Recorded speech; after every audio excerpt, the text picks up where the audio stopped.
Are you in the process of buying or selling property in the DFW area? If so, you'll need a professional building inspector to ensure that your transaction closes smoothly with no surprises.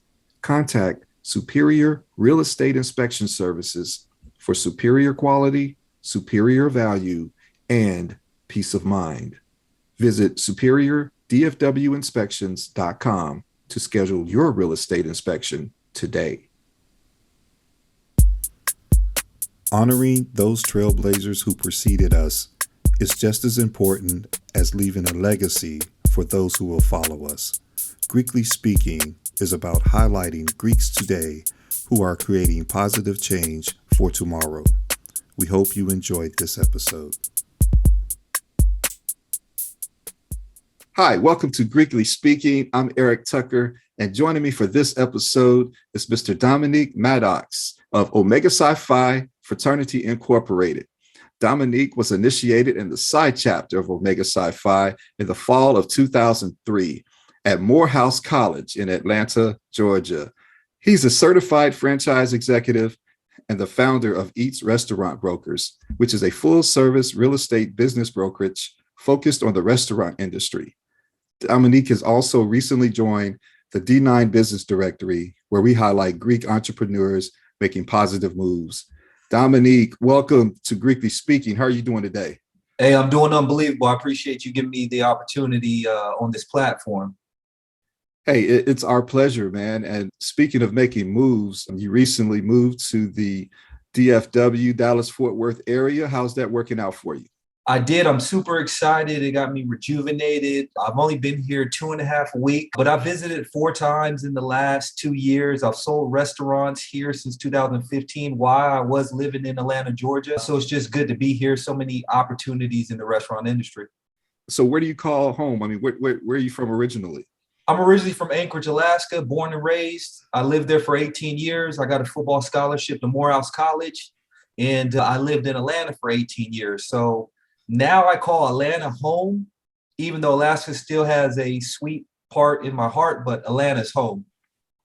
And we're going to dive into this restaurant business you got. I'm already getting a little hungry, just excited about, especially with some of the content we've seen on social media. So we're going to learn all about that. But first, this is Greekly Speaking, man. We got to take care of business first, man. We got to understand a little bit about your Greek background. Did you have any Greek influences in your life coming up? Being raised in Anchorage, Alaska, I had no Greek influence. I didn't even know about Greek life. You got to think this is right before internet. So I came to college in 2000. You can't just go online to learn about it. So I learned firsthand by watching it when I moved down to Atlanta in 2010, Morehouse College. So I'm the first Greek in my family. Okay. So fall 2003. And I think that qualifies as a little old school at this point. What attracted you to Omega Psi Phi? That's a good question. A lot of it was just research on my end because I wasn't familiar with fraternity life. Yeah, I grew up seeing Shaquille O'Neal, Michael Jordan shoot the hooks, when they dunked. And I was shooting the hooks back then just because I thought it looked nice. Vince Carter when he dunks. But to actually learn about it is actually when I got to Morehouse. And really my junior year, that's when I started looking into it because some people that I respected joined the fraternity. And I'm like, okay, he's a stand-up guy. Let me do the research about it. And, I started doing more and more research and kind of fell in love with the idea of joining a fraternity. So how many young men came through with you? Well, it's a 7, the SWAT 7. The SWAT 7. Okay. Yeah, I'm the trade dog. Okay, number 3 out there. Yeah. And what was your line name? Raw Dog. Raw Dog. Okay. R-A-W, right. Dog. There was a point where we were really getting into how people got their line names, but we reached a point where it's not what people think.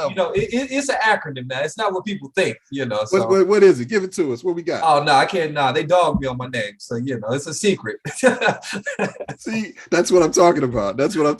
Mine too. I don't. Yeah, we don't really talk about that. But raw dog just sounds nice. But if you break down the acronym, you're like, oh man, they did you wrong. I love it, man.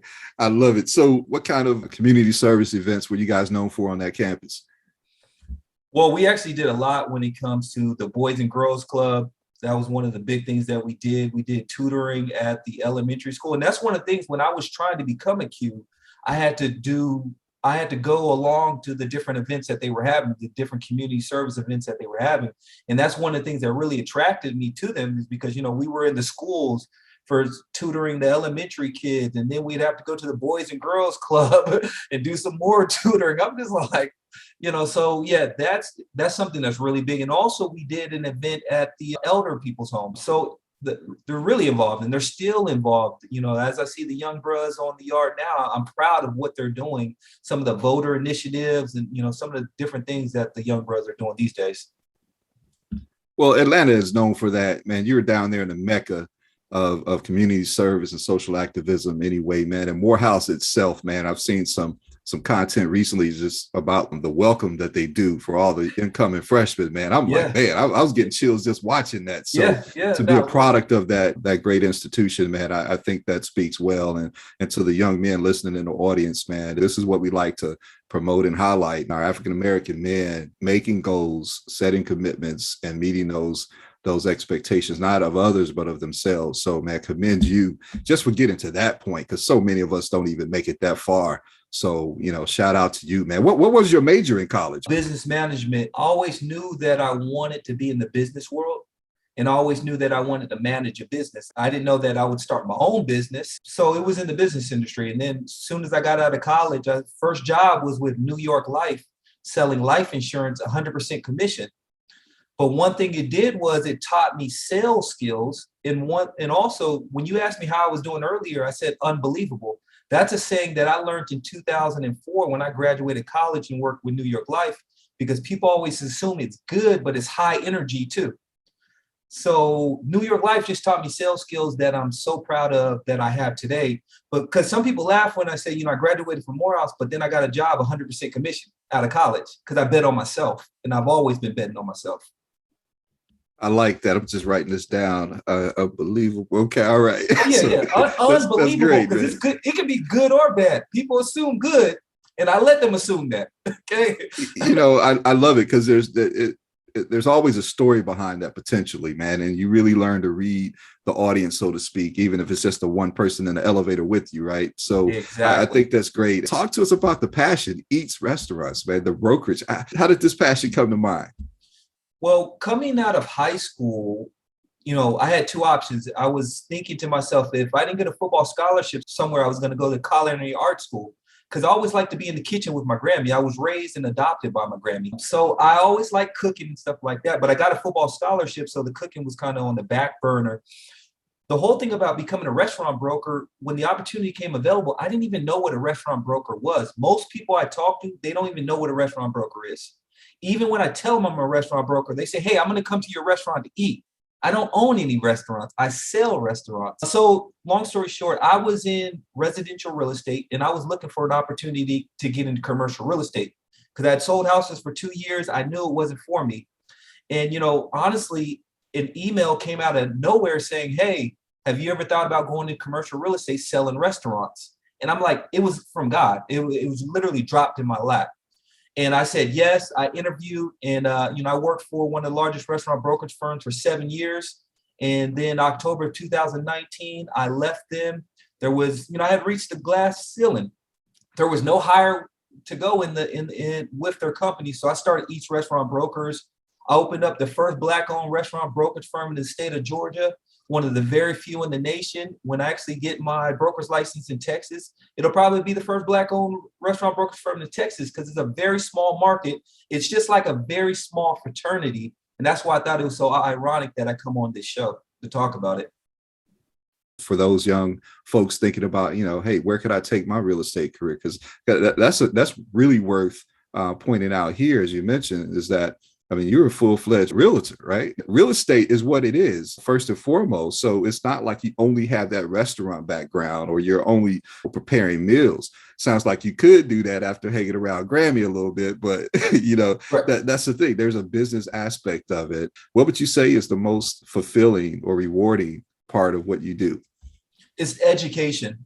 It's the exposure. It's showing people that a person from my background, and a lot of people don't know about my background. I came from a challenged background. If I could come to where I'm at now, and I'm I'm a trailblazer in this industry. I'm educating people about a whole segment they didn't even know. So I'm technically a business broker, but I specialize in selling restaurants. So I branded the word restaurant broker. I'm going to have a broker's license so I can eventually bring minorities under me and give them an opportunity in this business that most brokerage firms will not give them. And, people wonder why I started my own brokerage firm, because there was nowhere to go. There was very few restaurant brokerage firms to join, that I had to start my own if I wanted to stay in the business. And even if you were able to join them, that doesn't mean that they would bring you on. I'm curious, what's a day in a life like? If you're going to meet a client who's interested, what's that engagement like? Well, it really starts online. The reason I'm able to sell restaurants in different states, and a lot of restaurants I sell, I never see them in person because everything's done online. The first thing is the buyer signs a confidentiality agreement. The second thing is they need to send me some type of proof of funds, meaning a bank statement, 401k statement, a letter from their bank. Once I receive that, then I set up a meeting with the seller, which meets them usually at the location. And then from there, the seller shows them the back of the house, and then the buyer contacts me to negotiate the paperwork. So it's just like a real estate agent, but a lot of times I'm not touring the restaurant with people. So it's a very unique business that most people don't understand. One thing, I had just an aha moment. It was really, I was in the Virgin Islands and I was still working on my cell phone with my brokerage, and I'm following up with leads that I'm receiving when I'm in the Virgin Islands. Unbelievable. I got my shirt off, I got me a little alcoholic drink beside me, but people didn't know that, so that's what I'm really trying to bring, is the exposure to the business. I've seen people make a lot of money and they never see the restaurant. They didn't have to travel. I've made myself a little different, where I've had to fly out to Indiana, Ohio to meet some of my clients, just because I want some of my clients to see me face to face. I've driven, 300 miles in one day just to see multiple clients, because I'm trying to make myself different, even though I never had to go out and actually see the restaurant. And it's good that you can do that, because many people don't just remember the transaction, they remember the person. Right. And they're not going to refer the product all the time. They will refer the person. So that's good to get that FaceTime, man, and expose people to how you do what you do with your unique brand. So that's awesome. You just brought up a really key point, and that's one of the things that I felt comfortable with starting my own brokerage firm, because what I started realizing was the leads were contacting me because of me, content that I was putting out, not who I was affiliated with. And once you start thinking about that, you're like, I'm the reason why. They're coming, because they know I know how to do my business. They can relate to me. I come off humble, but I'm very proudful at the same time. One thing people don't realize is I went to school in junior high in a city called Mountain View. It's a city inside of Anchorage. It's the most diverse city in the nation, actually, because there's so many different diverse people. So all my life, I've had to deal with diversity in people: Asians, Blacks, Samoans, Tongans, and most people don't have that diversity. Where most people may be taken aback by the appearance of the person that they meet, that doesn't even faze you, right? No, not at all. You get straight to the business. Yeah, exactly. It's a human touch. People like to deal with people they feel they can trust and they can relate to. And I can relate to a lot of different people. It's really interesting. Some people meet me and they're surprised about my skin color, because of just what they've heard me on the phone talk to them. And that's always surprised me about this industry. And there's also some people that contact me just because of my skin color, or they'll read my bio. Hey, he went to Morehouse. Hey, he played football. Hey, he did this. He's a fraternity person. I deal with a lot of people in the diverse fraternities and sororities in this industry just because they have that connection with me. How would you say being Greek has influenced or impact your life? Unbelievable. For one, I believe purple and gold. It's a lifestyle that it's really changed my life. The friendships that I've been able to obtain in my life has really changed me. The people that I've been around, because like I said, I wasn't raised, with, a father figure like that.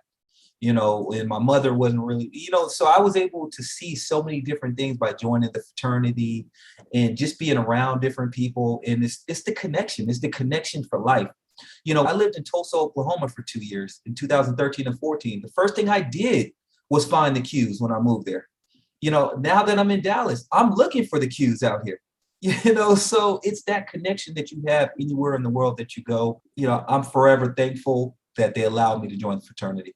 Just humbled, that they chose me. Because, Morehouse is all men, so we only had 7 people on our line, so there was a big pool of people that come to these interest meetings, and for it to dwindle down to me being one of those 7, I'm forever humbled. And I was the Dean of Pledges in 2015 at Psi Chapter.